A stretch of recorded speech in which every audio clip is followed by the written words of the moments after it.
Bonjour et bienvenue à l'atelier, je suis super contente de vous retrouver pour la vidéo numéro 2 de la ronde des trousses. Et aujourd'hui, nous allons réaliser une super trousse avec une technique patchwork ou pas. C'est à vous de la décliner comme vous voulez cette trousse. Elle a une forme particulière en forme de triangle, elle est entièrement doublée. On va voir une nouvelle technique d'emboutissement du zip et tout ça bien entendu dans un pas à pas complet. Je vous demande juste de patienter encore un petit peu le temps de rassembler mon matériel. Alors à tout de suite.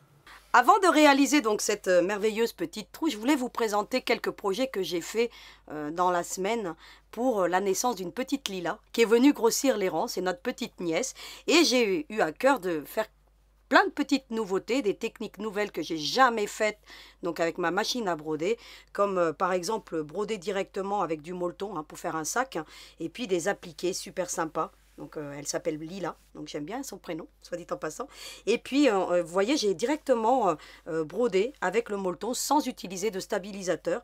Et ça fait plutôt un super rendu. Donc je vais transformer ça en un sac pochon, du style du sac qu'on a fait pour la Pâques, avec un petit pochon et tout. Ça va être super sympa. Elle aura deux côtés, donc un côté avec marqué Welcome Baby, et puis l'autre côté avec son prénom. Et un beau petit carrosse avec une belle petite couronne. Donc voilà. Et puis j'ai fait d'autres petits projets, notamment on compte lui offrir une carte cadeau. Et puis en général les emballages pour les cartes cadeaux c'est pas top, mais là en l'occurrence vous avez ce genre de petites choses. Alors avec un petit bavoir, alors quand on le déplie comme ça, il y a le petit bavoir. Ici j'ai brodé son prénom et à l'intérieur on peut glisser une carte. Alors soit une carte avec marqué joyeux anniversaire, moi je vais lui glisser une carte cadeau. Ça, elle pourra acheter ce qu'elle veut. Et puis, elle pourra garder ce petit porte-carte en souvenir avec un petit ruban organza pour qu'on puisse voir en transparence la broderie. Donc, c'est plutôt délicat. Je lui ai fait aussi une carte brodée avec une enveloppe. Alors, l'enveloppe, elle n'est pas encore scellée. Donc, elle est en cours d'élaboration avec un beau papier de chez Action. Vous avez du beau papier chez Action. Donc là, en l'occurrence. Et puis, on peut broder sur du papier. Alors, j'ai utilisé un papier assez épais. Une belle trame, c'est du papier canson et avec de la feutrine de chez Lidl pour le coup, vous voyez. Et puis j'ai marqué toutes les caractéristiques parce qu'elle est née le 30 août 2023, il y a son poids, voilà, son heure de naissance. Et puis je vais venir la coller ici. Et puis ici avec mon Scan and Cut, je vais faire un body qui va rappeler celui-ci en dentelle. Donc tout ça c'est en cours d'élaboration. Je vous montrerai des photos puisque bon, je vais aller la voir d'ici peu. Donc je n'aurai plus les projets sous la main, mais je vous montrerai une petite photo de la carte terminée.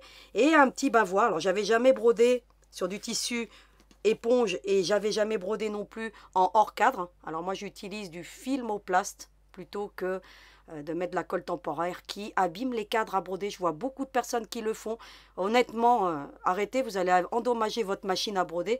Et il existe du Filmoplast, on le pose dessus et on obtient un très beau résultat. Bien entendu, on utilise un film pour la broderie éponge pour éviter que la broderie ne s'enfonce. Mais tout ça, je vous ferai un cours si ça vous intéresse vraiment sur toutes les techniques que j'ai employées parce que c'est des techniques nouvelles et c'est la première fois que je le fais.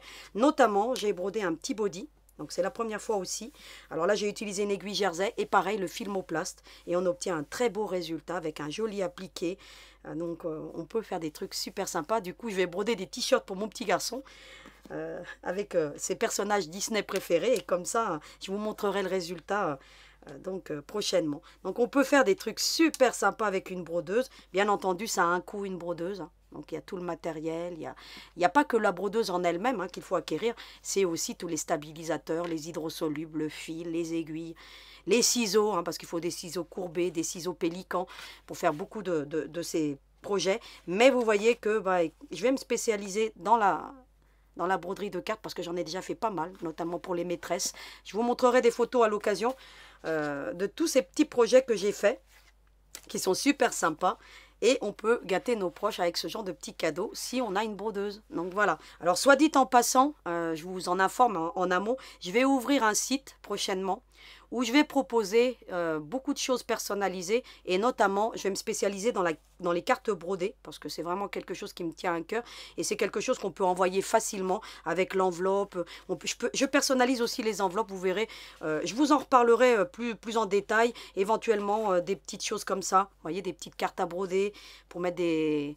Alors je peux en faire pour les bébés, pour les anniversaires, pour les mariages. Voilà, ça va être vraiment très diversifié et pourquoi pas proposer aussi des petits bavoirs, des petites choses comme ça. Mais c'est en cours d'élaboration, donc j'ai énormément de travail, ça va de soi, hein, donc j'ai plus beaucoup trop de temps pour d'autres choses. Mais voilà, ça va être, c'est quelque chose qui me tient à cœur parce que j'ai envie d'en faire mon activité principale et pourquoi pas vous proposer tout ça donc à la vente dans un site.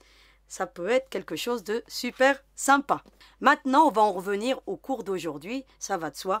On va réaliser cette trousse en forme de triangle, super sympa, avec l'emboutissement d'un zip donc spécial pour que vous obteniez des bords propres sans avoir à utiliser des embouts de zip. Vous pourrez la réaliser, comme je vous ai dit en début de vidéo, avec une technique qu'on appelle la technique chevron, qui est très facile à réaliser, ou vous pourrez la faire en uni, ou avec une bande centrale de tissu, puisque dans le patron, que vous trouverez, je vais le sortir,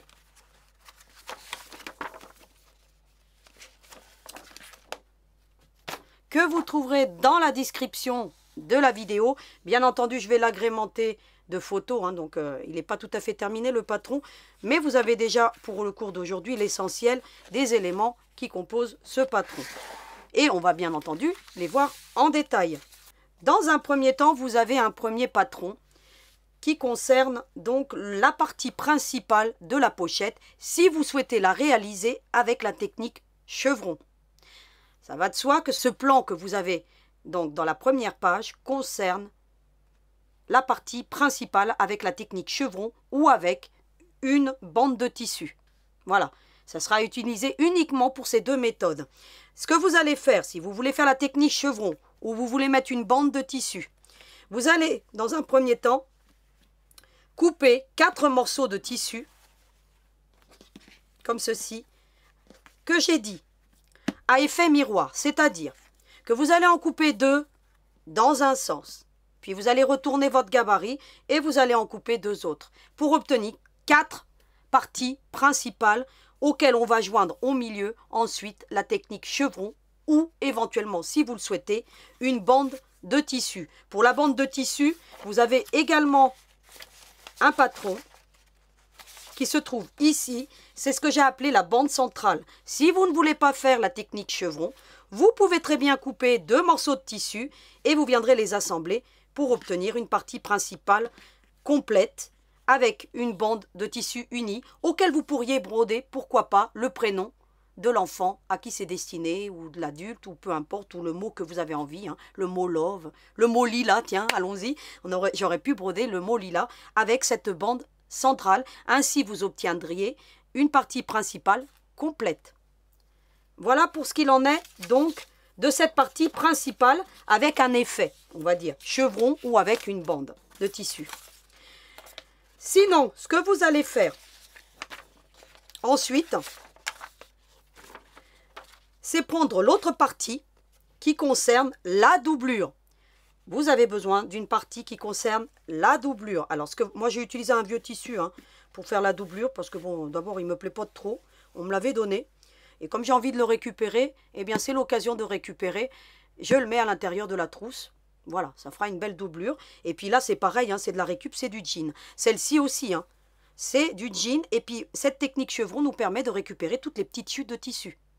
Donc, vous allez voir que pour cette technique chevron, j'ai utilisé que des chutes de tissu.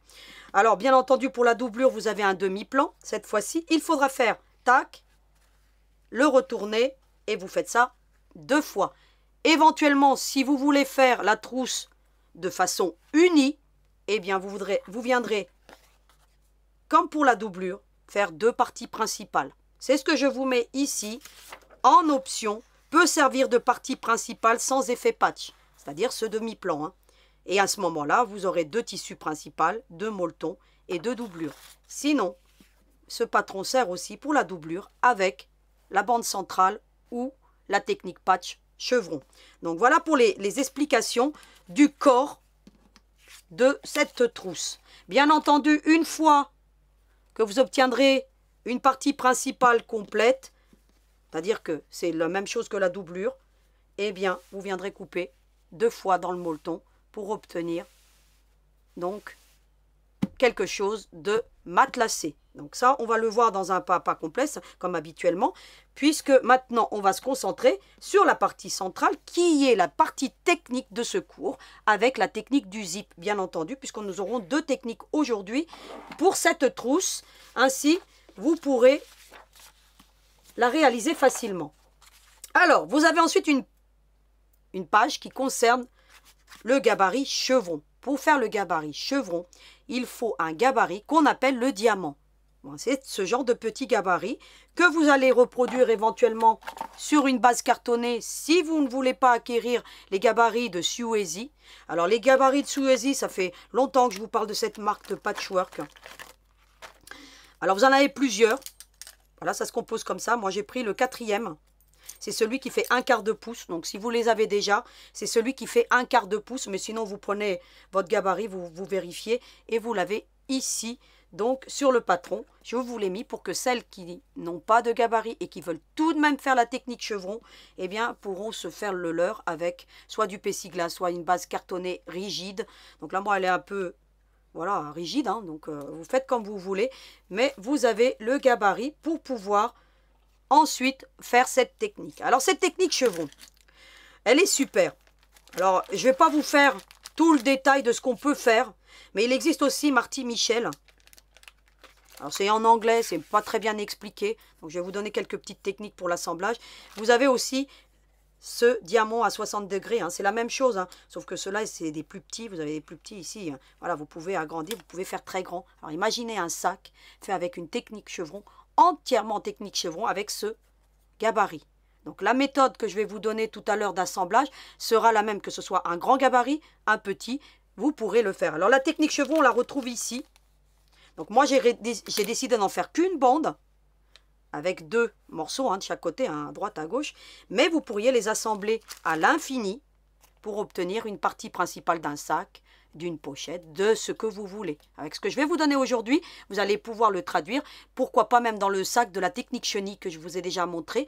Vous prenez juste les dimensions du corps principal et vous pouvez appliquer une de ces techniques-ci. Vous pouvez faire ici avec des cubes, avec des étoiles, avec des triangles, puisque ce diamant, si on le coupe en deux, ça fait un triangle, tout simplement.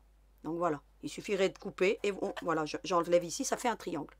Voilà, tout simplement. Et vous pourriez les emboîter avec cet effet-ci. Alors, bien entendu, dans le patron, avant qu'on voit la petite technique chevron, hein, je vous ai mis quelques photos. Pour cette technique chevron, vous avez plusieurs possibilités. Soit vous prenez 2 teintes de tissu différentes et vous pouvez avoir ces différentes compositions que vous avez là. Donc, moi, j'avais pris celle-ci. On la retrouve là. Sinon, vous avez celle-ci. Et vous avez celle-ci. Donc ça, vous imaginez celle-ci sur un sac. Ensuite, ça fait comme si vous aviez des bandes un petit peu décalées. Ça peut faire quelque chose de sublime. De vraiment sublime. Ensuite, vous avez la possibilité de choisir plusieurs tonalités de tissu. C'est ce que je vais vous montrer aujourd'hui. Je vais prendre plusieurs tonalités. En sachant que quel que soit ce que vous allez choisir, c'est juste une question d'assemblage que vous allez préparer en amont. Il n'y a rien de compliqué. Donc là, moi aujourd'hui, eh ben, j'ai pris tous les petits restes de tissu rose et je vais les assembler devant vous. Vous avez la possibilité de faire une étoile. Alors imaginez un appliqué avec une étoile, des petits cubes, une étoile avec des morceaux de tissu tout autour. Hein, donc voilà. Et ça ferait un hexagone au final. Donc voilà, ça ferait quelque chose de sympa.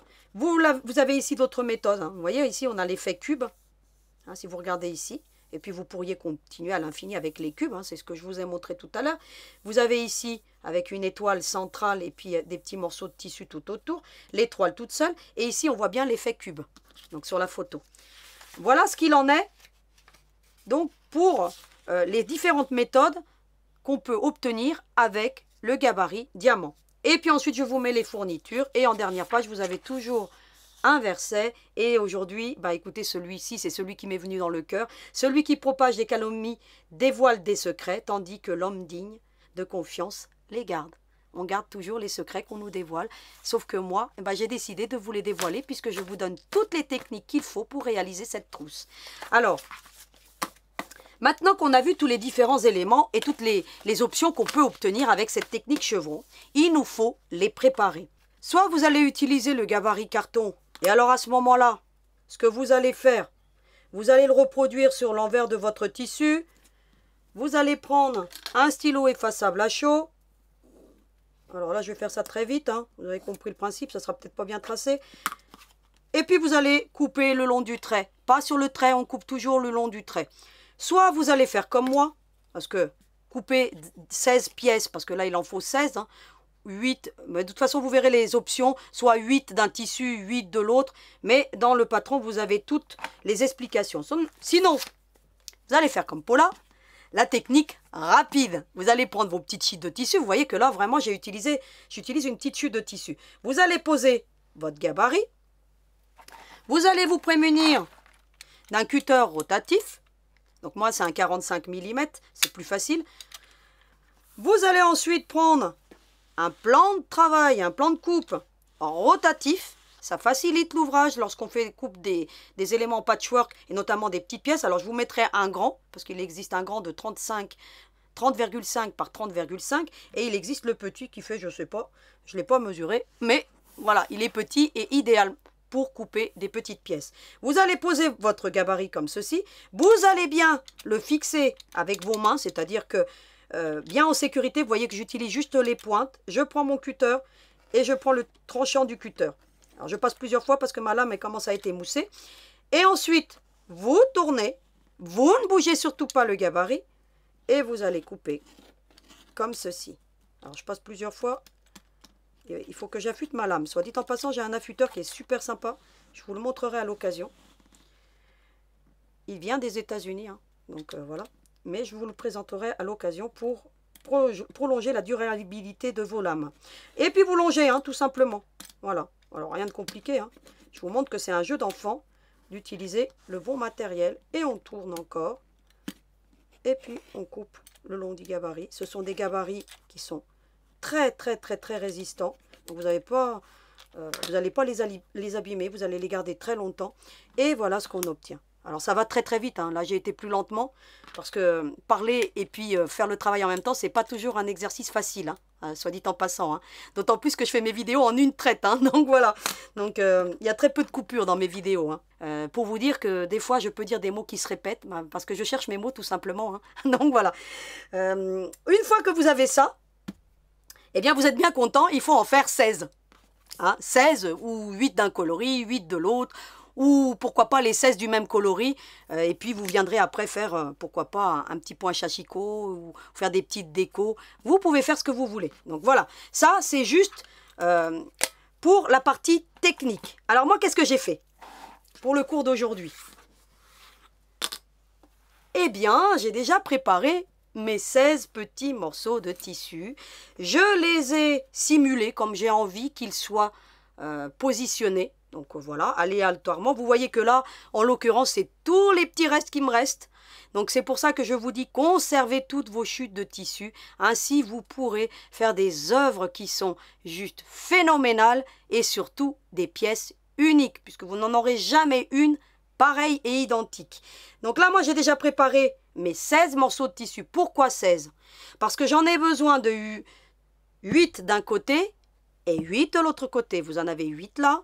Et vous en avez 8 là, d'accord? Vous pourriez combiner ça comme vous le souhaitez. Moi, j'ai décidé pour le cours d'aujourd'hui d'en prendre plein différents.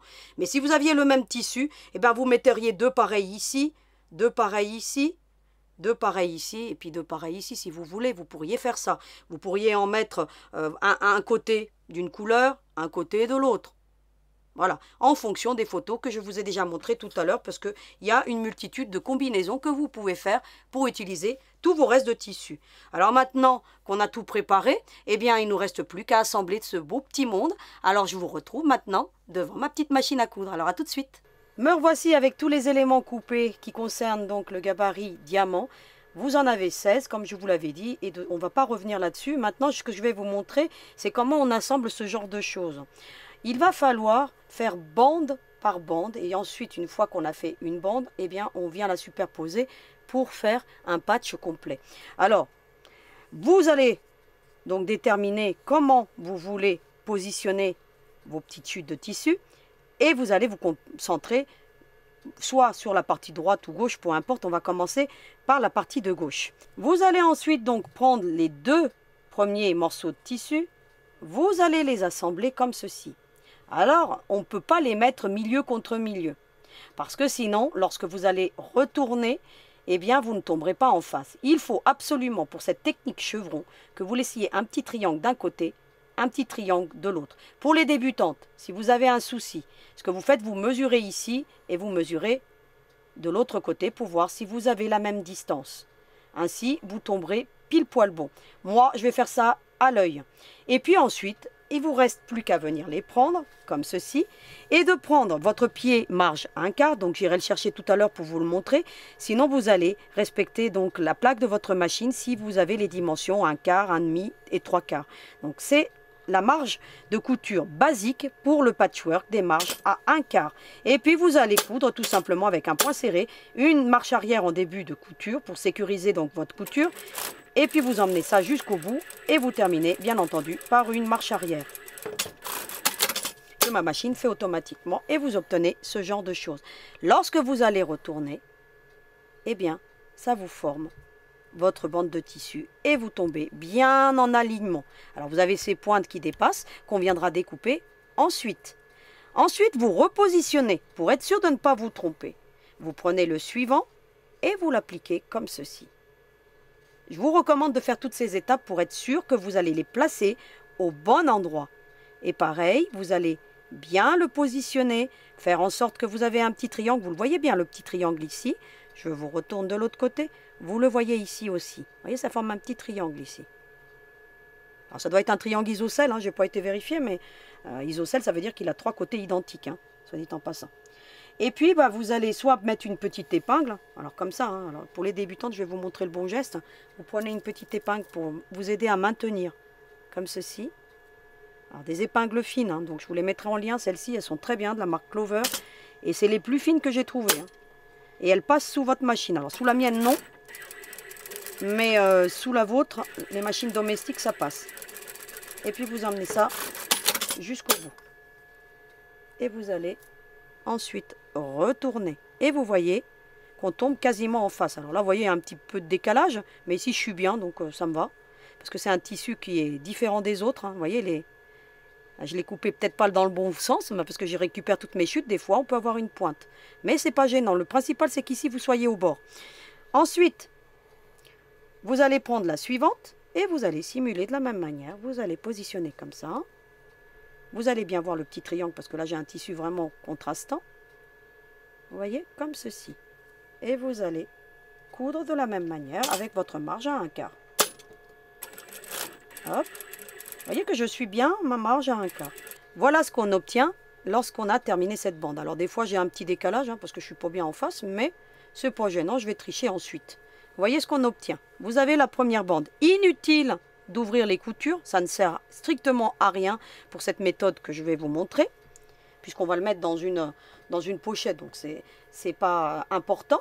Vous, ce que vous allez utiliser ce qu'on appelle des pieds 1/4, c'est-à-dire que vous avez déjà ici, vous voyez ici, la marge à 1/4. Alors celui-ci, il est sans guide, mais il existe celui-ci avec le guide. Ça va de soi que pour les débutantes, je recommande celui avec le guide. Alors je vous le mets de profil pour que vous voyez bien ici. Je vous le mets comme ça, et puis je vous le mets comme ça. Et puis comme ça, pour que vous voyez bien ici le guide. Et ça vous permet, lorsque vous allez coudre, alors, je vous montre, hein, et bien quand vous allez coudre, vous avez votre marge à 1/4, et ici vous avez le guide, et ça vous permet de coudre tout droit avec cette... Alors attendez, voilà, on voit bien ici, vous voyez, vous suivez comme ça. Voilà, et avec cette petite plaque, ça vous stoppe le tissu, vous ne pouvez pas aller plus loin, et ça vous fait votre marge à 1/4. Donc on a un côté. Une fois qu'on a fait un côté, qu'est-ce qu'on va faire? Eh bien, on va faire le suivant. De la même manière, je vais prendre mes deux morceaux de tissu. Hop, je vais les appliquer de la même manière. Je vais faire en sorte que ça forme mon petit triangle d'un côté et de l'autre. Et puis, je vais venir coudre. Et je fais ça pour tous les éléments qui composent le côté droit de ma technique chevron. Voilà ce qu'on obtient. Vous avez les deux morceaux voilà, les deux bandes de tissu qui sont prêtes. Il va nous rester maintenant à les assembler. Alors je vous recommande de venir découper toutes les petites pointes, hein, si vous en avez. Hein. C'est normal. Hein, vous coupez juste les pointes comme ça, vous voyez, qui dépassent, pour pouvoir bien les assembler. Alors vous les coupez d'abord sur le côté central, hein, si vous voulez, ici, voilà. Hop, ici j'en ai une petite, et puis j'en ai une petite ici. Voilà. Et maintenant, qu'est-ce qu'il nous reste à faire? Eh bien, à venir l'assembler, comme ceci. Vous allez mettre endroit contre endroit, comme ceci. Ce que vous allez faire maintenant, c'est que vous allez mettre une marge de couture d'un côté et une de l'autre côté. Ça vous permet de bien tomber dans la partie centrale. Et puis vous allez prendre une épingle. Alors c'est très important parce que le patchwork demande de la précision. Alors celle-ci, elle n'est pas droite.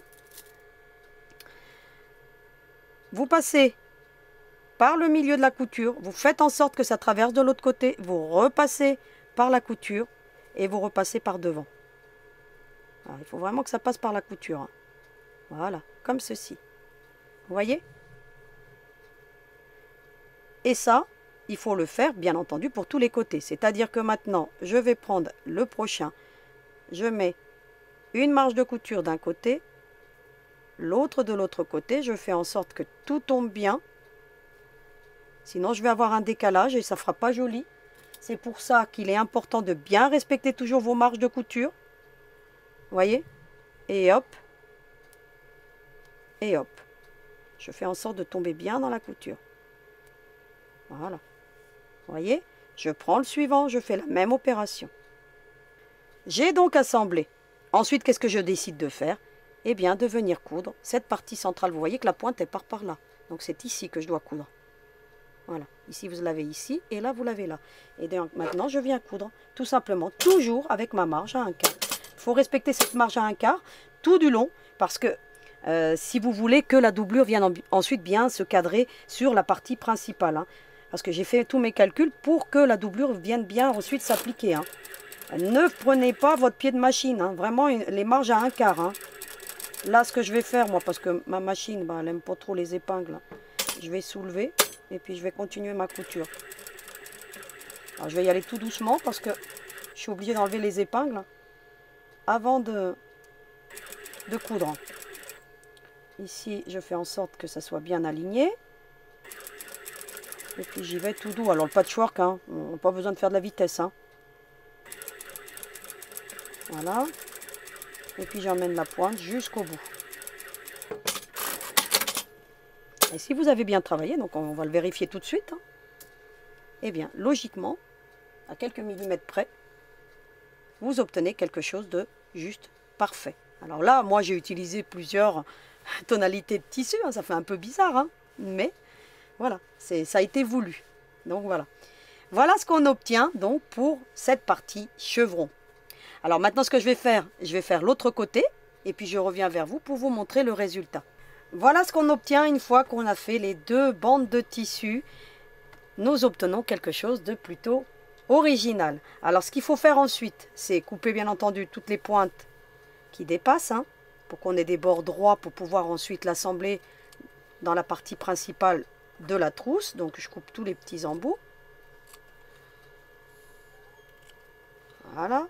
Ici, si ça dépasse un petit peu, bah, je réajuste. Éventuellement, vous prenez le cutter hein, si vous voulez réajuster. Bon, là, moi, je vais le faire avec les ciseaux. Voilà, on ajuste un plus ou moins. Voilà ce qu'on obtient. Une fois qu'on a fait ça, vous remarquez que ça ne fait pas tout à fait des bandes. Pour aller dans la trousse, on a ici un creux, ici on a une pointe. Qu'est-ce qu'il va falloir faire? Vous allez prendre le cutter, une règle, vous allez la mettre en bord droit ici. Vous voyez ici.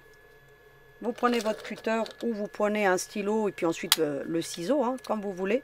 Et puis vous allez couper. Alors je vais bien insister. Voilà.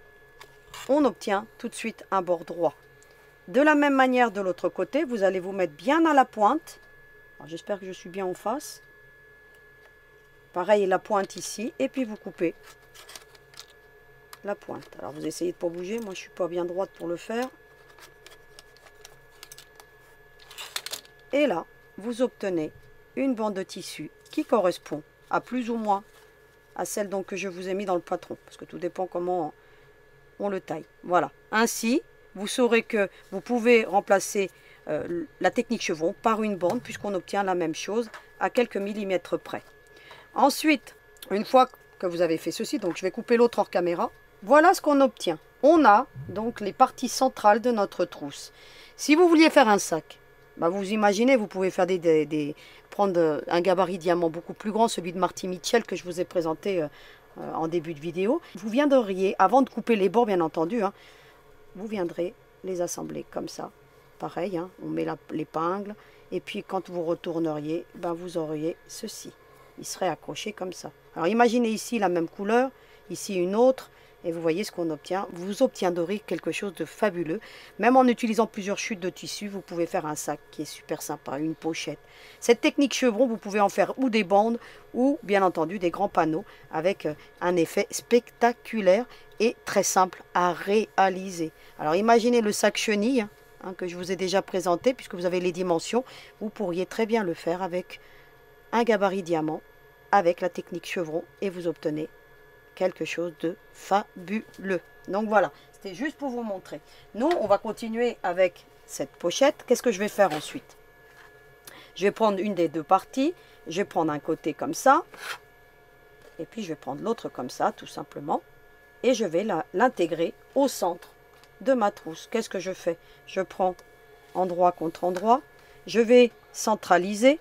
Alors, pour les débutantes, et les débutants, je vous recommande de faire ce genre de choses. Vous allez choisir le milieu de votre partie principale. Vous allez marquer avec un feutre effaçable à chaud, ça va de soi. Vous allez ensuite prendre, dans ce sens-là, c'est plus joli. Vous pourriez le mettre comme ça, mais c'est moins beau. Hein. Vous voyez? Vous prenez bien dans le bon sens, la pointe vers le bas. Pareil, vous allez centrer. Alors, on va centrer tout de suite les deux côtés. Alors, un côté, et puis l'autre.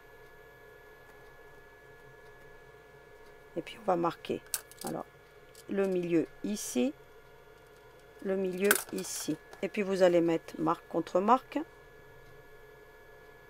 pour que vous ayez la même distance en fait. Hein. Vous voyez, vous devez avoir à quelques millimètres près, hein, mais pas à 2 millimètres. Hein. Et puis vous allez faire ceci. Alors je ne vous l'ai pas dit, mais j'ai été les repasser. Hein. D'accord, hein. Une fois que vous les avez fait, vous allez les repasser. Hein. Ça paraît logique, hein, mais bon. J'ai oublié de vous le dire. Hein. Moi, je l'ai repassé. Donc, vous allez les repasser pour que vous ayez quelque chose de droit. Ça va de soi. Hein. Et puis, pareil, utilisez la marge à un quart. Hein, je vous ai dit. Hein, pour tout du long, vous allez utiliser la marge à un quart. Alors, je vais prendre dans l'autre sens parce que mon tissu est plus droit dans ce sens-là. Pensez au poinçon avec le bourron. Hein, pour vous aider à maintenir. Regardez. Ça vous aide. Vous voyez? Hop. Et puis, on soulève. Alors, ça va de soi qu'il ne faut pas le passer sous la machine. Hein. L'aiguille, hein, sinon vous allez endommager et votre machine et l'embout. Donc moi je vais repasser une couture ici parce que je vois que l'épingle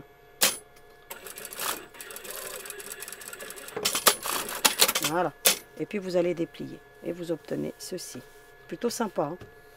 Ensuite vous allez faire la même chose de l'autre côté. Hein. Vous allez choisir le milieu comme ça, vous allez mettre une belle petite marque avec un crayon effaçable à chaud surtout. Hein. Et puis vous allez mettre marque contre marque. Et vous allez comprendre pourquoi c'est important de mettre ces petites marques. C'est pour qu'ici, on arrive au même niveau. Vous voyez, parce qu'on a un petit décalage ici, donc il va falloir réajuster. Mais c'est pourquoi? C'est pour que ici, si vous voulez, on arrive au même niveau. Et ici en bas aussi, ça va de soi. Hein. Vous voyez? Faites en sorte de mettre tout bien droit. Vous mettez une petite épingle. Et pareil, la marge à un quart. Et on obtient une partie principale qui est terminée. Voilà ce qu'on obtient. Ça ne donne pas grand chose tant que la trousse elle n'est pas faite. Ce que j'ai fait là, eh bien je vais faire la même opération avec les autres morceaux qui me restent. Voilà ce qu'on obtient une fois qu'on a tout assemblé. Alors c'est quand même, voilà, faut dire que pour faire des patrons, c'est pas si simple que ça. Il a fallu que je prenne le bon gabarit, que je vienne tout calculer pour que ça cadre bien avec mon patron initial, parce que j'ai fait ce que j'ai fait. Moi je voulais une trousse finale, donc j'avais le gabarit de ma trousse finale, et puis ça m'a permis de pouvoir adapter une méthode patchwork dans une trousse. C'est des calculs, et puis ensuite il a fallu que je calcule pour que ma doublure eh bien, soit parfaitement identique à ma partie principale. Alors, qu'est-ce que je vais faire maintenant? Parce que moi, je matelasse toujours. Hein. On aurait pu utiliser une trousse, mais elle serait poup, poup, raplapla. Donc, on va maintenant, ce qu'on appelle matelasser. Alors, moi, j'ai matelassé juste avec un petit point chachicot ici. On le voit ici. Mais vous pourriez, voilà, dessiner, faire un piqué libre ici, pourquoi pas. Bon, moi, je trouve que la sobriété avec juste cette petite bande, ben, ça apporte vraiment un charme indéniable. Donc, ce que vous allez faire maintenant, vous allez vérifier. Bah, vous allez repasser, hein, surtout, hein, ou alors ça va venir là, comme ça, voilà. Vous allez bien repasser, cette partie principale ou pas, hein, donc moi je vais la mettre bien à plat. Il faut que les marges de couture, soit les marges de couture vont se mettre naturellement vers l'intérieur, soit, comme ici, hein, elles s'étaient mis vers l'intérieur, là elles se sont mis vers l'extérieur parce que ce jean est plus lourd que celui-ci. Vous voyez, ça fait ça. Ce que j'ai fait, et ce que vous pouvez faire, vous, si vous n'avez pas de chachicot, c'est pas grave, hein. Vous allez prendre votre molleton, vous allez mettre bien à plat ici. Vous allez passer une couture ici. Et en tendant bien, vous allez bien tendre hein, pour que la partie centrale reste bien tendue. C'est très important. Une fois que vous avez fait la première couture, vous tendez bien et vous venez faire l'autre couture ici. Voilà. Avec un point normal de 3 mm, 4 mm, comme vous voulez. Moi, je vais faire mon petit point sachicot. Et puis ensuite, une fois que j'ai fait ces deux petits points, ça me permet d'avoir bien maintenu mon ouvrage. Je fais un zigzag tout le contour et je viens couper avec mon ciseau Amplify, c'est-à-dire le petit ciseau là. Alors, moi, je vous mettrai tout en lien, mais celui-ci n'existe pas, hein, je vous le dis à chaque fois. Et bien entendu, il faudra couper tout le contour le long du zigzag. Et ainsi, vous aurez obtenu vos deux parties principales. Et on va pouvoir procéder ensuite à l'assemblage pour obtenir ce beau petit résultat, cette belle petite trousse super sympa. Donc, je fais toutes ces étapes hors caméra et puis je reviens vous voir. Voilà ce qu'on obtient. Alors moi, le mien, il est un peu gondolé parce que j'ai une matière un peu stretch. Hein, donc pour les débutants et les débutantes, je ne vous recommande pas des matières stretch, hein, honnêtement. Parce que sinon, vous allez avoir du mal à coudre. Mais voilà ce qu'on obtient. J'ai deux parties complètement différentes et qui sont super sympas. Alors, vous allez ensuite prendre un zip de 30 cm. Le mien, il est exagérément long. Il fait 40, mais 30. Pour cette méthode, je vous recommande un zip de 30. Parce que vous allez comprendre les prochaines étapes. Parce que vous avez remarqué, ou pas, hein, je ne sais pas, mais on n'a pas de couture ici pour rabattre, enfin pour maintenir la doublure. Hein, vous voyez, pour éviter que ça fasse disgracieux, eh bien la couture, je l'ai fait à l'intérieur, dans la partie de la doublure uniquement. On la voit ici, la couture. Donc, vous la verrez tout à l'heure par transparence. Et puis, vous allez voir un peu toutes ces étapes pour avoir un beau zip avec un effet embouti, avoir quelque chose de très propre et qui donne une belle forme à cette trousse. Alors, on va suivre toutes ces étapes. Et la première, c'est déjà, bien entendu, de venir couper le zip. Alors, on y va. On prend un ciseau Olfa. On essaye de couper droit. Hein. Ici, vous allez couper l'extrémité, hein, tout simplement. Vous allez enlever ce petit arrêtoir hein, du zip hein, pour pouvoir enlever le curseur et vous réservez le curseur. Vous ne le perdez surtout pas. Je vais mettre une petite croix pour que vous voyez qu'on est sur l'endroit du zip. Hein. Et puis pour moi, ça sera plus facile aussi. Parce que parfois, on a du mal à déterminer l'envers de l'endroit. Hein. Eh bien, on a le zip. On sépare ce zip. On prend une partie du zip, voyez la croix, endroit contre endroit. Mais ça, vous avez l'habitude, vous le mettez. Vous allez faire une petite couture de maintien. Alors, hop, on y va tranquille. Vous mettez tout en alignement. Et vous faites une première couture de maintien, tout simplement. Hein. On obtient ce genre de choses. Alors, je vais aller très vite parce que c'est des étapes qu'on a déjà vues. Hein. Vous allez ensuite prendre la doublure. Vous allez la mettre endroit contre endroit. Vous allez prendre des petites pinces ou des épingles, hein, peu importe. Et puis vous allez bien mettre en alignement comme ça. Vous voyez? Puis vous mettez une petite pince pour vous aider à maintenir. Vous mettez une là, par exemple. Vous venez en mettre une autre ici. Vous vérifiez que vous arrivez bien au bout de l'autre côté. Donc ça va tendre encore un peu. En plus, j'ai un tissu qui est un peu élastique. Donc ça va venir au bout. Ne vous inquiétez pas, ça va venir au bout. Ensuite, eh bien, vous allez faire une première petite couture de maintien sur cette doublure. Vous voyez, ça se détend hein, le tissu. Hein. Regardez, vous voyez?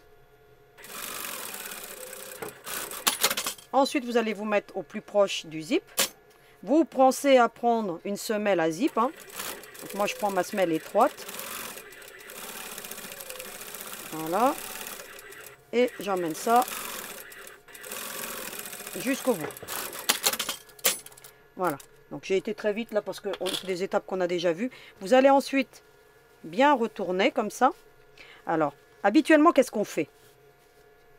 On met tout bien droit, comme je viens de le faire ici. On vient et on passe une couture ici sur l'avant pour que la doublure reste en place. Le souci, c'est que pour cette méthode, il n'y a pas besoin de le faire. Pourquoi? Parce que d'abord, ça va apporter un côté disgracieux à votre patch. Ça va faire pas joli du tout, du tout. Et en plus, j'ai mis un beau petit chachicot. Ce serait vraiment dommage de venir endommager tout ça. Alors, qu'est-ce qu'on fait? Vous dépliez comme ça. Vous ramenez votre zip droit comme ça. Vous voyez, vous le mettez droit ici. Et la couture, vous allez la passer uniquement sur la doublure. Et ainsi, elle restera en place. Et quand on ouvre la trousse, vous voyez que ça n'entrave pas. D'accord? Voilà, ça n'entrave vraiment pas du tout. Donc, on va faire cette opération. Vous restez toujours avec un point serré, hein, peu importe, c'est l'intérieur. Et puis, vous allez faire en sorte que ça prenne bien le zip. Hein. Donc, moi, je le vois par transparence ici. Donc, je me mets bien au bord. Hein. En fait, je me mets bien au bord comme ça. Et puis, je vais coudre ici. Alors, vous allez voir, hein, parce que j'ai utilisé du fil blanc. Donc, on va vraiment voir ce que je suis en train de faire.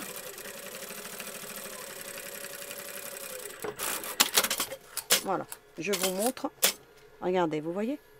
J'ai une couture uniquement sur la doublure. Ainsi, quand je retourne, la partie principale vient se mettre bien en place. Vous voyez? Voilà, on obtient quelque chose de parfait. Alors, je vous recommande, une fois que vous avez fait cette couture, c'est de venir bien mettre tout à plat, comme ça. De venir prendre des épingles. Vous mettez vraiment tout à plat, comme ça. Hein? Prenez des épingles, ça va faciliter les prochaines étapes. Et puis, vous mettez 2 épingles, ça suffit. C'est juste pour maintenir la doublure pour les prochaines étapes. Et on obtient ce genre de choses. Vous voyez, quelque chose de super joli. Vous voyez, ça commence à prendre forme. Hein. Ensuite, je vais faire la même chose. Je vais faire la même chose hein, que tout à l'heure. Hein. Je vais mettre mon zip endroit contre endroit. Hein. Vous voyez, la croix, elle est là. Hein. Donc, j'ai retourné les dents vers le bas, toujours. Pareil, les mêmes étapes que ce que je viens de faire. Voilà ce qu'on obtient. 2 parties. Moi, j'ai utilisé complètement différent. Ça ne fait pas du tout le même effet. Ça fait sympa. Donc, comme ça, ça permet d'utiliser tout ce qu'on a dans l'atelier, toutes les chutes. Ensuite, vous allez faire attention, avant de positionner le curseur, que vous restiez bien en alignement. Ce que j'ai fait ici, regardez. Je suis parfaitement en alignement. Même si ici, il y a un petit léger décalage, mais on le voit à peine, hein, c'est quelques millimètres. Ici, je suis bien droite. Parce que c'est important que lorsqu'on prenne la trousse, qu'on voit qu'ici, on est bien en alignement et pas en décalé. Alors, comment je fais pour faire ce genre de choses? Eh bien, vous voyez, je mets ma trousse, je l'applique comme ça. Je regarde si je suis en alignement, comme ça. Vous voyez? Ça m'a l'air parfait. Je mets une petite pince au milieu. Ça paye pas de mine. J'en remets une deuxième pour éviter que ça bouge. Et même une troisième. Voilà. Ainsi, je sais comment positionner mon curseur. Alors, pour positionner le curseur, je n'ai pas besoin d'autant de longueur. Je vais en couper un bout. Alors, je coupe déjà au même niveau. Ensuite, ce que je fais, ici, j'enlève une dent. Une dent de moins. Vous voyez? Je viens avec mon curseur. Je l'emboutis d'abord dans la partie la plus longue. Et je viens emboutir l'autre ensuite. Et je fais un petit mouvement. Regardez. Vous voyez? Là, je sais que je suis bien. J'enlève les pinces. Et regardez. Je suis parfaitement en alignement. Je réemboutis ensuite mon curseur de la même manière. Vous l'emboutissez et puis vous faites un petit mouvement. Alors, vous voyez, vous le tenez comme ça. Il devrait y aller. Vous voyez? Et vous regardez si vous avez la même chose que ce que vous aviez tout à l'heure. Hein. Là, on est bien. On est parfait. Et on l'emmène au milieu. Ainsi, on a mis notre curseur au milieu. On a les 2 extrémités qui sont fermées. Et ça ne nous gêne pas pour les prochaines étapes. À partir de maintenant, qu'est-ce qu'on va faire? Parce qu'on veut un beau zip bien positionné, bien placé, on le veut qui vienne presque se mettre à l'intérieur ici. On veut une belle pointe ici pour éviter que ça rebique. En général, ça rebique. Et bien maintenant, vous allez écouter les étapes que je vais vous donner. Ici, vous allez couper un bout. Hein. Vous n'avez pas besoin d'en avoir une grosse épaisseur. Hein. On va couper un. Alors vous en aurez moins, hein, parce que moi j'ai utilisé un zip de 40. Je vous mettrai ces zips en lien, des 30 ou des 40 cm, peu importe. Parce que de toute façon, ils sont vraiment pas chers du tout. Parfois c'est un lot de 20 à 16 €. Donc, et puis pour des zips de cette qualité, je peux vous assurer que c'est juste parfait. Ensuite, ce que vous allez faire, on va pouvoir enlever les épingles maintenant. Parce que vous voyez, c'était pour pas que ça nous gêne lorsqu'on mettait le curseur. Mais on peut les enlever maintenant. À cette étape-ci, on enlève. Et puis pourquoi pas, on en met même une ici comme ça. Ça ne gêne pas. Pourquoi? Parce que maintenant, on va faire ce genre de choses. On va plier le curseur comme ça. Et on fait en sorte que ça fasse ce genre de choses, vous voyez? Éventuellement, vous pouvez mettre une pince. Alors, c'est pas facile à coudre. Hein. Je vous cache pas que... Vous mettez donc une épingle, de façon à ce qu'elle ne vous gêne pas. Vous voyez ce que ça donne sur le dessus, vous voyez ce que ça donne comme ça. Elle est bien centrée. Vous ramenez vers l'arrière, hein, parce que sinon vous allez avoir du mal. Et vous venez mettre juste une petite couture de maintien sur l'embout de votre zip pour que ça reste en place. C'est vraiment, et vous insistez même avec une marche arrière. Hein. Voilà, vous voyez? Une petite couture comme ça. Même si elle est au bord, c'est pas grave, ça maintient en place. Vous faites la même chose de l'autre côté. Voilà ce qu'on obtient. Vous voyez la petite couture qui maintient juste le zip. Hein. C'est vraiment pour maintenir. Hein. Éventuellement, vous pouvez faire même un petit point à la main si vous avez du mal à le faire avec la machine. Vous pouvez faire ce que vous voulez. Ensuite, vous allez faire ce genre de choses. Hein. Donc, on enlève les pinces. Hein, pour pas que... Vous allez mettre tout en alignement ici. Vous allez commencer par coudre le fond de la partie principale.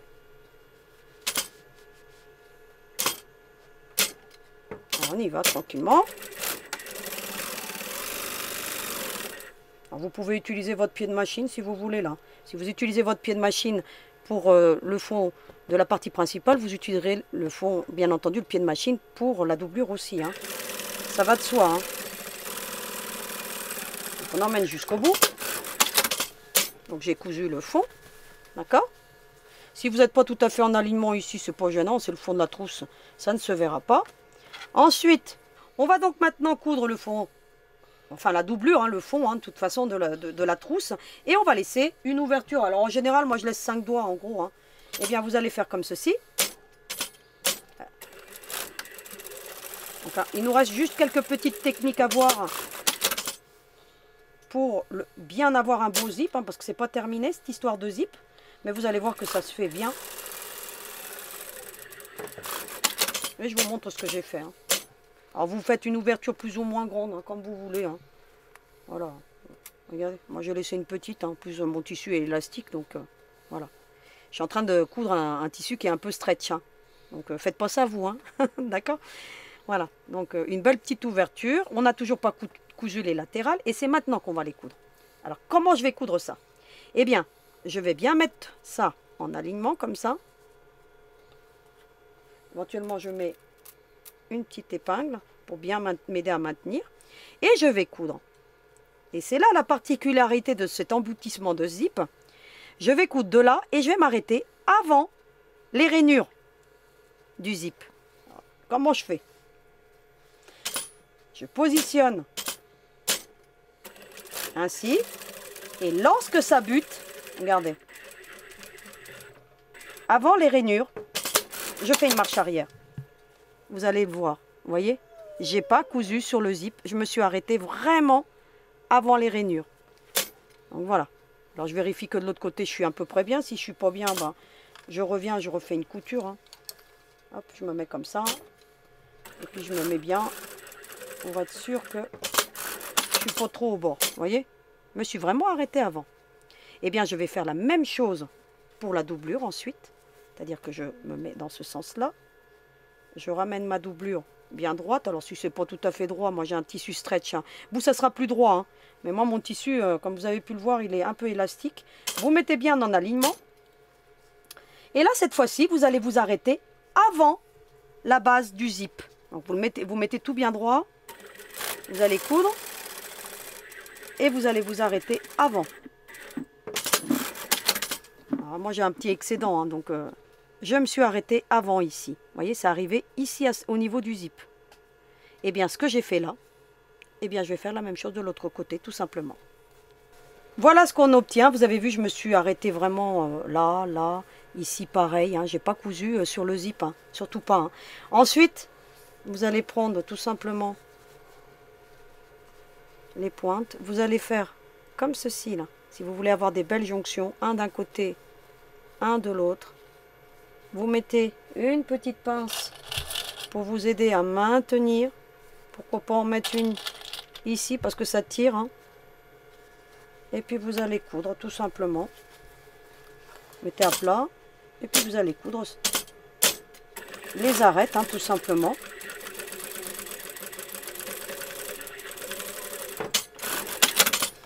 Et puis vous faites ça pour tout, hein, pour la doublure. Alors je l'ai déjà fait dans la doublure.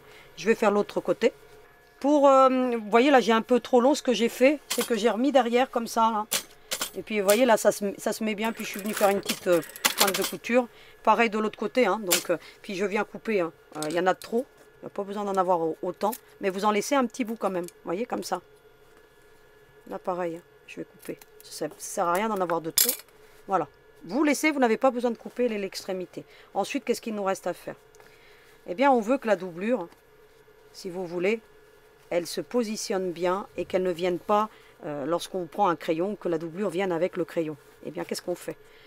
On positionne comme ça. C'est quelque chose que je vous ai déjà montré. Hein. J'aime bien faire ça, moi, parce que ça reste bien en place. Vous mettez une petite pince, comme ça vous aide à maintenir. Vous voyez, vous mettez tout bien droit comme ça. Et puis vous venez faire une petite couture, tout simplement. Mais vraiment au bord, hein, il n'y a pas besoin de... Voilà. Vous ne repassez pas sur votre couture surtout, parce que sinon ça ne va pas être joli. Puis vous n'êtes même pas obligé de l'emmener jusqu'au bout, hein, mais bon, voilà. Vous voyez, ça vous l'accroche comme ça. Vous voyez, ça reste accroché. Vous faites la même chose de l'autre côté. Vous voyez ce qu'on obtient. Voilà, la doublure est fixée. Ça ne viendra pas à sortir. Et puis ensuite, vous allez retourner par l'ouverture, tout simplement, puis vous allez admirer le résultat. Hein. Alors moi je vous conseille pas de fermer l'ouverture avant d'avoir vu si tout est bien en place. Hein. Ici vous allez ouvrir, hein. Le zip il va s'ouvrir tout seul, d'accord.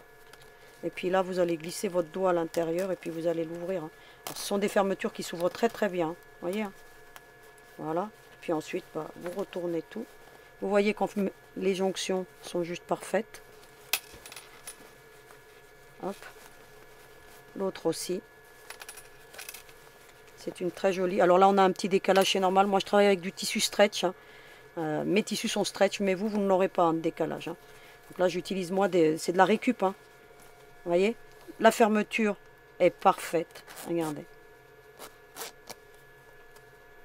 Parfaitement bien posée. Alors, j'ai pas tout fait ressortir hein, correctement, mais voilà, il faut bien. Voilà. Hop, puis vous allez la travailler pour qu'elle vienne bien se mettre hein, à l'intérieur. Voilà. Ça va se mettre en place hein, automatiquement. Après, ça se met en place tout seul. Le premier passage qui est un peu plus complexe, mais après, voilà. Regardez-moi cette petite merveille. Regardez. Et puis j'ai utilisé plusieurs couleurs différentes, ça fait super joli. Alors maintenant, qu'est-ce qu'il reste à faire? À venir fermer l'ouverture. Alors pour fermer l'ouverture, hein, soit vous faites un point invisible. Alors vous allez bien la sortir comme ça, parce que là en l'occurrence, comme la doublure, elle est accrochée, donc vous allez avoir plus de mal. Et d'autant plus que moi, mon tissu, hein, je vous l'ai dit, hein, il est très élastique. Mais ça me permet de les utiliser, hein, ces tissus. Parce que je ne le trouve pas joli. Mais dans une doublure, je le trouve plutôt pas mal. Alors voilà. Et puis vous allez fermer avec vraiment au bord, hein, ou avec un point invisible, ou voilà, comme vous voulez. Moi, voilà, je m'embête pas. Je fais ça à la machine. Voilà, très discrètement, avec un ton sur ton. Vous voyez, ça se voit à peine. Hein. Et puis, la doublure reste bien au fond. Puis vous allez tout bien mettre en place. Et on a terminé cette petite trousse. Alors, je vais vous mettre les deux côte à côte. Avec une belle finition à l'embout. Regardez comment c'est parfait. Regardez, ça s'emboutit à l'intérieur. C'est juste parfait. Voilà. Voilà, elle a besoin d'être mise en place. Hein. Mais regardez, je vous mets les deux côte à côte. Regardez. Celle-ci est plus classe. Celle-ci est plus contemporaine. Donc vraiment sympa. Donc à faire avec la bande ou pas, ou la technique ou pas. Moi j'aime bien avec la technique parce que ça permet aussi d'obtenir des pièces qui sont uniques. Et surtout très originales. Donc j'ai terminé le cours d'aujourd'hui. Je vous retrouve pour le petit mot de la fin. Alors à tout de suite. Eh bien, on a terminé le cours d'aujourd'hui et on a fait une super trousse, vraiment ultra sympa avec un format qui est plutôt original. Une technique chevron que vous pouvez adapter dans de multiples créations, soit en bande, soit en faisant des panneaux complets. Et là, vous obtenez des résultats qui sont juste fabuleux avec des pièces uniques. Et regardez, hein, donc une même technique et pourtant on a l'impression qu'on a deux trousses complètement différentes. Celle-ci est plus classe, celle-ci est plus contemporaine. Moi j'aime les deux, donc là je ne saurais même pas comment me décider parce que franchement je les trouve super sympas ici avec cette méthode chevron. On peut agrémenter toutes nos créations. Faites la vôtre, envoyez-moi des photos pour que je puisse vous mettre à l'honneur prochainement. Et puis écoutez, j'ai terminé le cours d'aujourd'hui. Je vous retrouve la semaine prochaine avec une nouvelle trousse, toujours aussi originale. Et en attendant, je vous souhaite une très belle semaine créative. Et surtout, vous n'oubliez pas, hein, à vos aiguilles!